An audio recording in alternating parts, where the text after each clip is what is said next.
Alright y'all boys, so before we begin this review, let me ask you guys a quick math question, which I think you guys can handle. I mean, look how smart my subscribers are. You stupid! And to help us, I've also got my trusty editor here as well. Say hello, editor.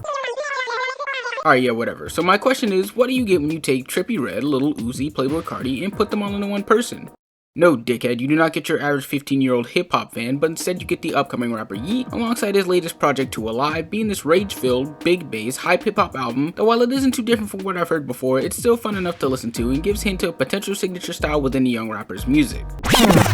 Alright, so if you're a long-time sub, you should be able to remember my review I did of Trippie Redd's latest project, Trip at Night, and how I said it was pretty difficult to describe that project because damn near every song on it sounded the same. And well, being honest, I get the same vibe from this project as well. It's not that it's bad, it's just that to be over an hour long, it sure does feel like I was listening to the same thing over and over, making it seem like it really didn't need to be a whole hour long. It's a mix of rage beats and heavy 808s, bass, synths, and bell noises to make these very high energy mosh pit style tracks that can be fun for most, but at the same time can seem a bit boring for me personally when sitting through it 20 times over. You get some choppy rapping from Yeat, with him not having the wildest lyricism, basically just rapping about drugs, materialistic things, sex, and how much better he is than everyone else, which isn't a bad thing because I enjoy just as much from other artists such as Carti and Future, but at the same time I feel like I'm not getting much of a definition of who Yeat is throughout this project other than mainstreamy, catchy, and confident flow and style throughout these tracks. But don't get me wrong, there are some songs that I did enjoy such as Lil Geek, Don't Die, and On The Line, mainly because while they did seem the same in comparison to most of the other songs, I am still a sucker for that more sinister and angrier tone that I hear in a lot of hip hop today. But as for the production, it basically applies the same way as I said before, with most if not all of this project seeming just about the same, with its rage beats and heavy bass to really beat the life out of your speakers. I mainly just think that with this kind of sound having both this rise and slow yet steady fall downwards in the mainstream light, hearing it now just seems like a rehash of what I've heard multiple times over